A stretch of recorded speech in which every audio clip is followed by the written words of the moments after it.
Entonces, ¿estamos listos para pasar al segundo tema del día de hoy?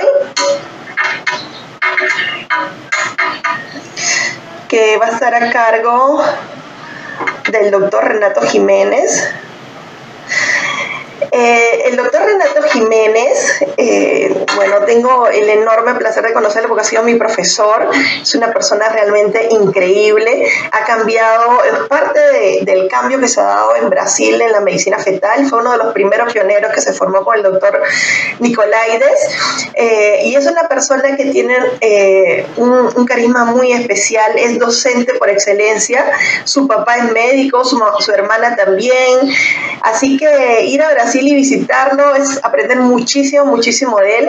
Actualmente él tiene una fundación que es la Fundación Latinoamericana de Medicina Fetal y es donde hace sus posgrados anualmente. También él es especialista general en los Estados Unidos, es director científico del Centrus, que es este centro que le digo que es un centro diagnóstico que atiende tanto a la parte privada como a la parte estatal y que ve alrededor de 500 ecografías mensuales. Es uno de los pioneros en lo que es cirugía de espina bífida en Brasil con el doctor Morón. Tienen una de las mayores publicaciones que hay en Latinoamérica de cirugía, tiene más de 300 correcciones. Es revisor también de artículos de terapia fetal y diagnóstico prenatal, de IUMU, es miembro del ISOC, acaba de ser miembro asesor internacional del ISOC y también tiene una maestría en ciencias de la Escuela Paulista de la Medicina de UNIFES. Para nosotros es un enorme placer que ya por segunda vez el doctor participe en nuestro congreso. Ha estado el año pasado y ahora nuevamente es el invitado. Él va a estar en unos minutos cuando termine la tercera charla para poder aclarar cualquier duda que puedan tener. Entonces empezamos con la charla del doctor Renato. Buenos días, me gustaría agradecer la invitación de la Sociedad Peruana de Ultrasonido y Ginecología y Obstetricia a participar del Congreso Virtual, el 12º Congreso Internacional de Ultrasonido y Ginecología y Obstetricia, que se va a realizar entre el 15 y 18 de abril. Muchas gracias. Soy el doctor Renato Jiménez, soy coordinador del equipo de cirugía fetal de la Fundación Medicina Fetal Latinoamericana. Hoy también embajador Brasil de la Sociedad Internacional de Ultrasonido y Ginecología y Obstetricia, la ISWOG, miembro de la Comisión de Ultrasonido del Colegio Brasileño de Radiología. Vamos a hablar de ecocardiografía fetal en el primer trimestre.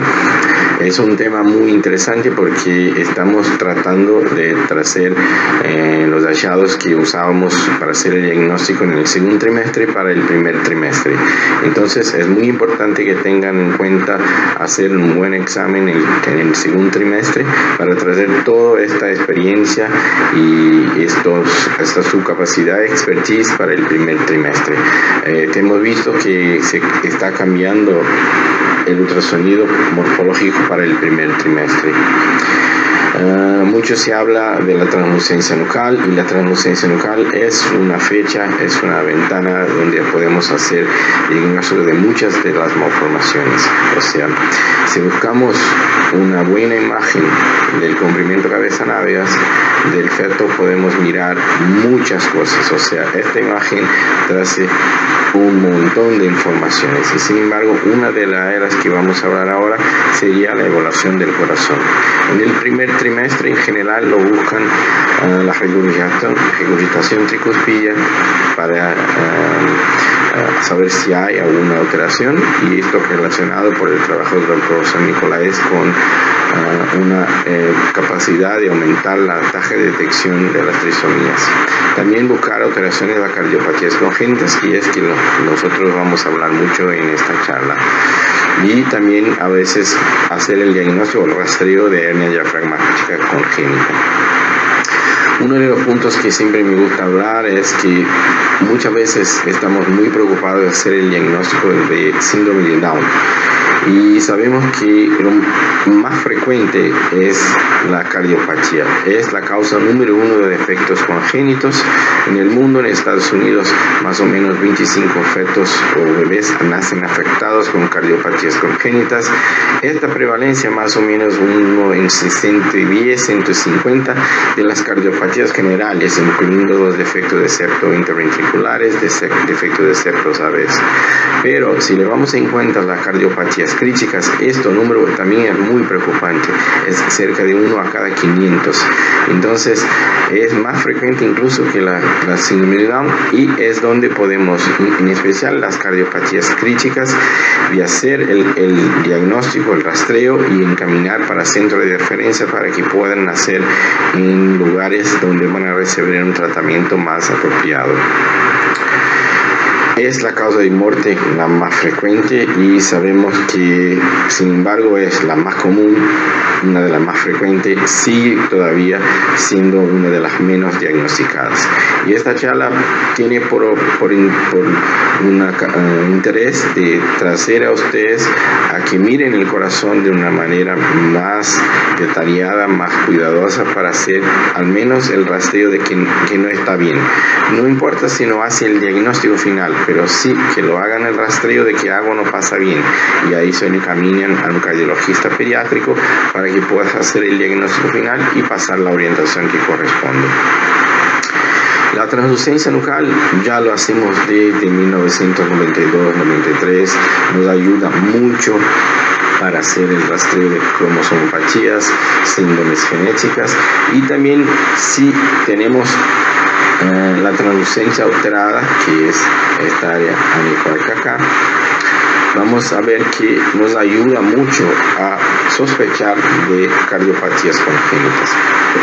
Sabemos que los casos que tienen translucencia aumentada, en especial por encima del percentil 99, aumentan muchísimo el riesgo de asociación de cardiopatías congénitas. O sea, sin mirar el corazón, yo sé que puede haber un corazón anormal en cerca de casi 2 a cada 3 fetos que examino.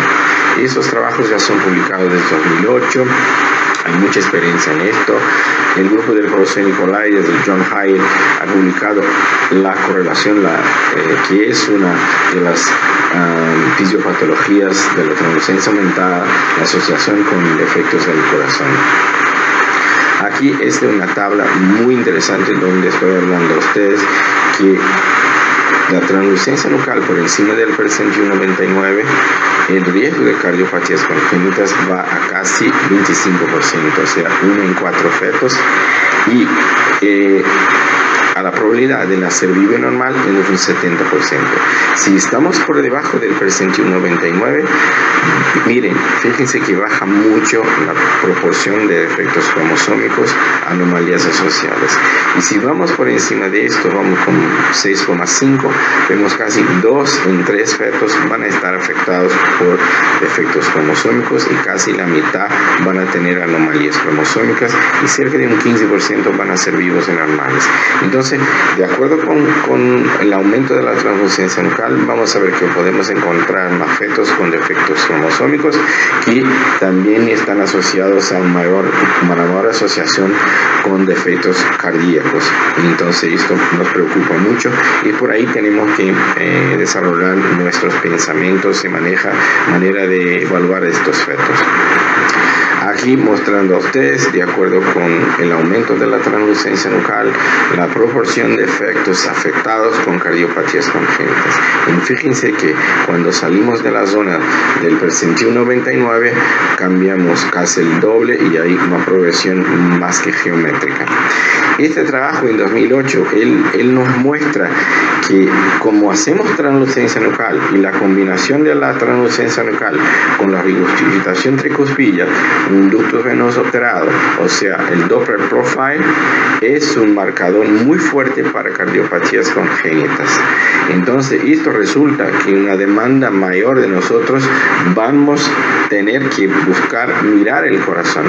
Y también esto vamos a tener que entrenar más gentes para que tengan una expertise de hacer este estudio y esta detección entre 11 y 14 semanas. Y esto que vamos a hablar un poco en esta charla. Algunos estudios vienen publicando la capacidad de hacer una ecocardiografía fetal entre 11 y 14 semanas. Y obviamente que esta tasa de posibilidad aumenta de acuerdo con la edad gestacional. O sea, si hacemos entre la semana 11 y 12 es un poco más baja, pero si hacemos la semana 12, 13 aumenta, de la 13, 14 aumenta más un tanto. Entonces, esto es un factor. O sea, si vamos a buscar hacer, o sea, la facilidad, la tasa que podemos hacer, debemos hacer en general por encima de la semana 12. Y hacemos los mismos cortes que hacemos entre la semana 12 y la semana 20.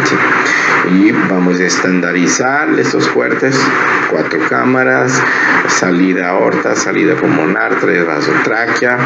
Y obviamente que hay 2 formas de hacer esto: por la vía transabdominal y por la vía transvaginal.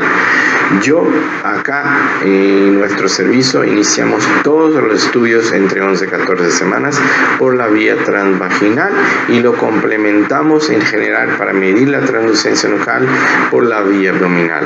Tenemos una buena aceptación de las pacientes, lo explicamos que es muy importante hacer la morfología, principalmente en los casos donde encontramos translucencia nucal aumentada.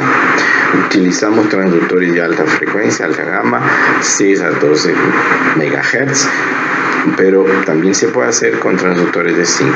Por la vía abdominal también damos preferencia a transductores de 1 a 6, 2 a 9, a veces utilizamos transductores lineares. Algunos puntos importantes que tenemos que hablar, como estaba mencionando anterior: la edad gestacional, siempre intentarlo hacer por encima de la semana 12. En general, cuando un examen llega a nosotros con el CCN entre 45 y 85, hablamos con la paciente y los pedimos que vuelvan en una semana para que esto llegue después de la semana 12.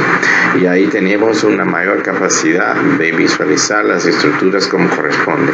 La posición fetal nos puede perjudicar, o sea, si el feto no está en una posición buena, o si movimenta mucho, o si el índice de masa corpórea de las madres está muy bueno, o sea, la grasa intraabdominal va a alejar el útero y esto nos va a perjudicar. Y vamos siempre a intentar hacer la asociación 2D con el color Doppler. Y aquí intentar buscar las mejores imágenes posibles. El corazón normal, el 4 cámaras, el tamaño, o sea, vamos a mirar el tamaño del corazón, el eje del corazón, ver si el corazón está con el hemitórax en el lado izquierdo, como vemos acá, la aorta a la izquierda y el eje del corazón. Las cámaras si están simétricas, la cámara derecha con la cámara izquierda. Las válvulas si se mueven de acuerdo, y esto es muy importante. O sea, si vamos a hacer el estudio, mira, fíjense acá la simetría entre las cámaras derechas y izquierdas, la abertura y cierre de las válvulas y la posición del corazón en el tórax.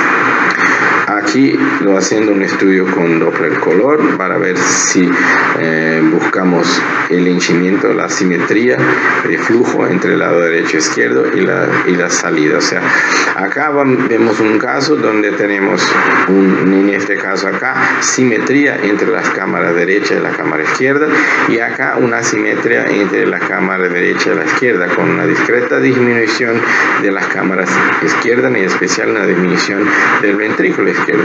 Muchas veces esto puede ser un signo indirecto de una hipoplasia de corazón izquierdo o una coartación de aorta.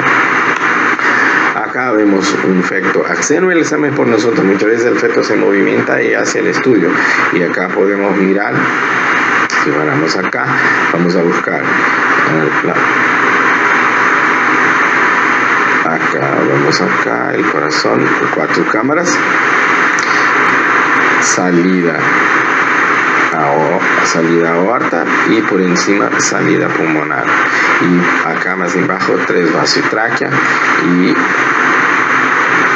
vemos el chino, está acá, el chino. También es muy importante evaluar el chino. Acá vemos si el corazón está con el ábside para arriba, el flujo va a ser en rojo, y si el flujo está abajo, si el ábside está abajo, el flujo va en dirección al transductor, y acá el flujo se va a pintar en azul. Entonces, de acuerdo con la posición del apex y del código de colores que usamos, vamos a ver el color que pinta el corazón.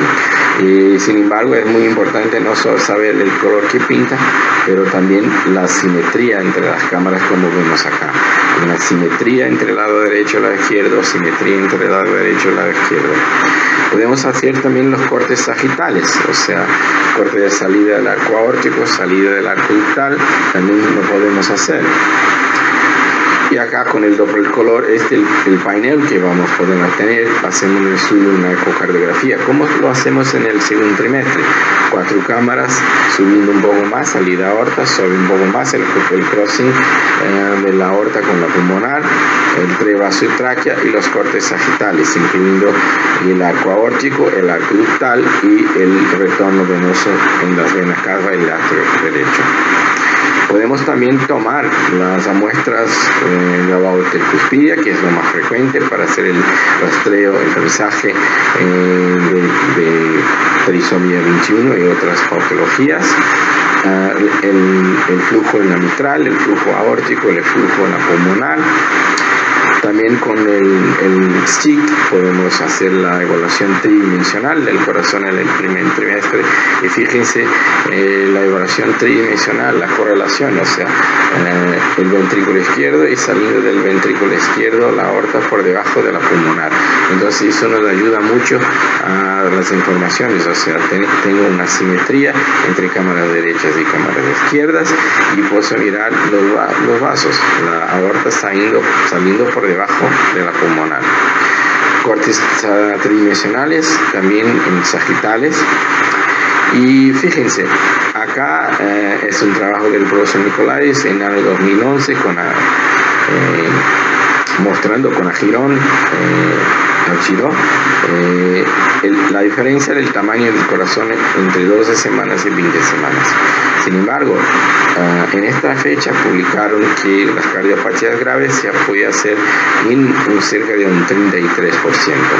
Yo creo que esto va a aumentar si tomamos en cuenta principalmente cuando la tomografía nucal está por encima del percentil 99 o 3,5, medido 3,5. ¿Qué casos debemos hacer un esfuerzo y un estudio en el primer trimestre del corazón de manera general? O sea, siempre debemos, cuando estamos haciendo un tamizaje del primer trimestre, si la translucencia está por encima del percentil 99 o translucencia mayor o igual a 3,5 milímetros, alteraciones de la translucencia, ducto venoso, rehabilitación tricuspicia, hueso nasal ausente, una anomalía anatómica sospecha, siempre ya lo debemos buscar, examinar el corazón, y ahí vamos a buscarlo.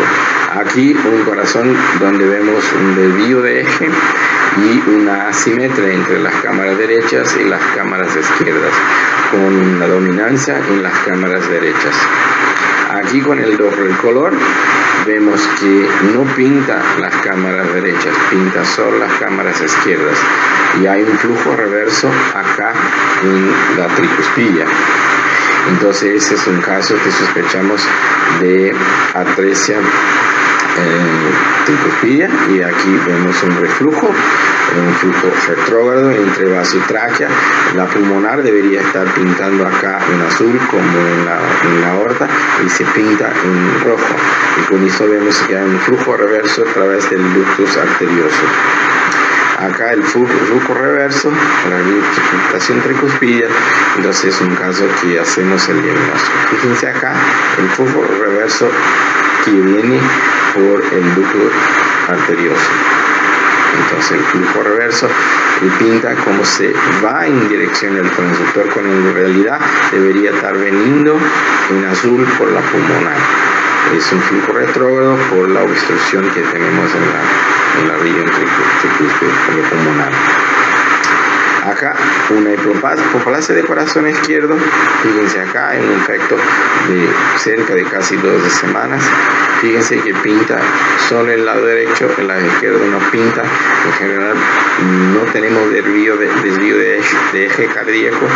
Y acá vemos las cámaras de izquierdas muy chicas, muy pequeñas, las cámaras de derecha más agrandadas. Muchas veces puede pasar un poco de flujo en las cámaras izquierdas, pero acá vemos un flujo más predominante en las cámaras derechas.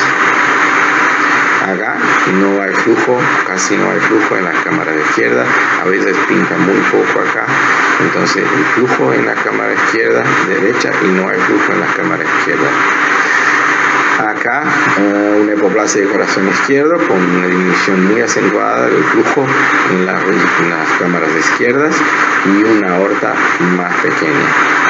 Acá, en otro caso, un defecto del septo atrioventricular, del canal atrioventricular, del canal AB, en el cojín endocárdico, un defecto con hueso nasal, una tomolucencia local de 5,4, y el estudio del corazón, vemos que el corazón no forma la cruz. Entonces es un caso que vemos acá. Aquí en este caso del efecto del cojín endocárdico no miramos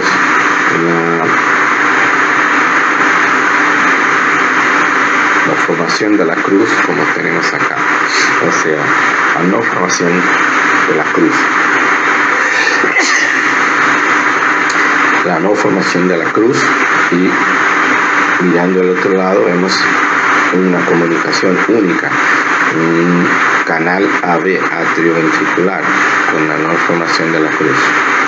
Acá con el Doppler color vemos la comunicación en esta parte, y acá en los casos normales la separación de la cámara izquierda con la cámara derecha. Acá la comunicación del efecto del septo, vemos acá.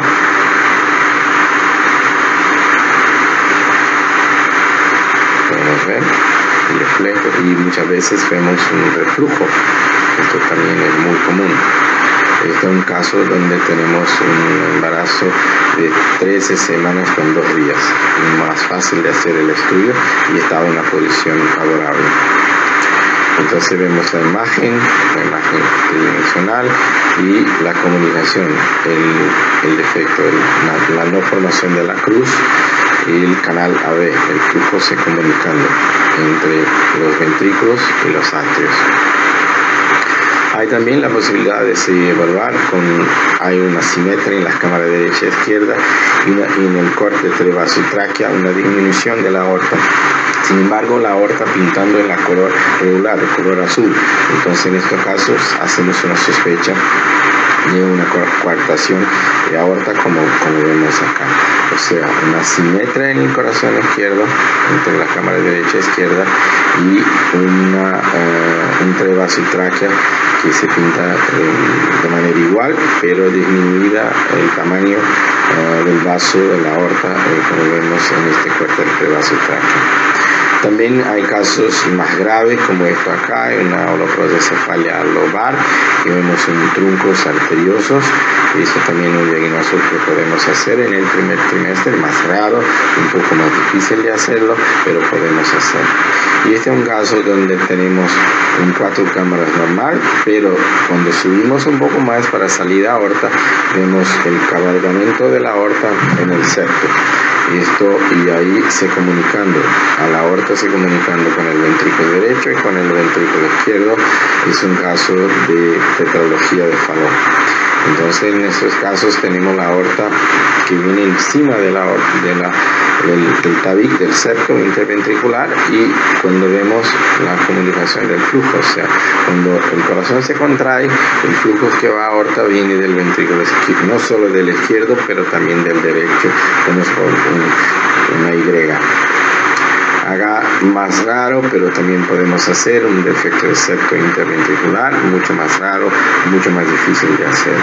Y un caso muy raro que tomamos acá, un corazón univentricular, o sea, vemos acá, no vemos la comunicación completa en el ventrículo, región ventricular, entonces tiene un ventrículo único. Este es el caso, el ventrículo único se forma acá, también hicimos el diagnóstico en el primer trimestre.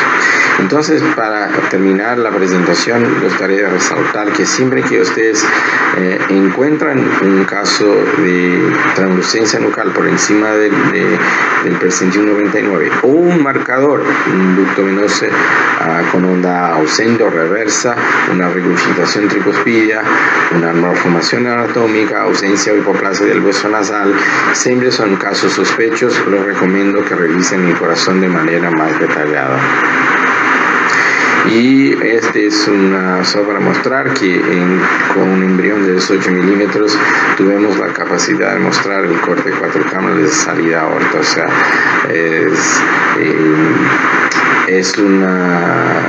sería una gran evolución si pudiéramos hacer ainda más temprano que el primer trimestre. Pero eso es solo un ejemplo de cómo estamos manejando el sudar del corazón.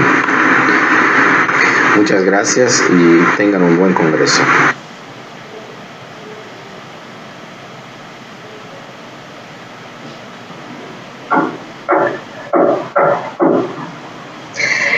Bueno, excelente la ponencia del doctor Renato. Yo los invito a que sigan enviando sus preguntas de cardio. El doctor Renato va a estar en unos minutos con nosotros, así que prefiero hacer la discusión de su exposición más adelante. Y vamos a responder en este tiempo una pregunta del doctor Carlos Alberto Pérez, que ha mandado una pregunta sobre el tema de la doctora Karina, las experiencias que hay de la arteria pericallosa en el diagnóstico de agenesia cuerpo calloso. La pregunta se le está haciendo llegar también a la doctora Karina, pero lo que tenemos hasta el momento es que hace poco se ha publicado un estudio sobre la evaluación de la arteria pericallosa para el diagnóstico de agenesia en primer trimestre, y se ha visto que evidentemente se puede evidenciar la arteria pericallosa con tecnología tan sensible como tenemos ahorita, que es el slow flow, y por lo tanto ver la presencia de las porciones anteriores. Sin embargo, hay una tendencia, y es lo que se está tratando de mostrar, de que el cuerpo calloso se forma de dos centros, no solamente un centro anterior que progresa a posterior, sino también de dos centros embriológicamente diferentes. Y si es así, entonces podríamos estar seguros viendo la arteria pericallosa de la parte anterior, pero tendríamos que esperar al segundo trimestre para confirmar si es que hay o no un defecto en la parte posterior. Y es por esa razón que podríamos predecir que hay algún problema en el cuerpo calloso, pero si queremos llegar a un diagnóstico tendríamos que esperar el segundo trimestre. Esa es la respuesta que tenemos para el doctor, e igual manera le vamos a hacer llegar la pregunta a la doctora.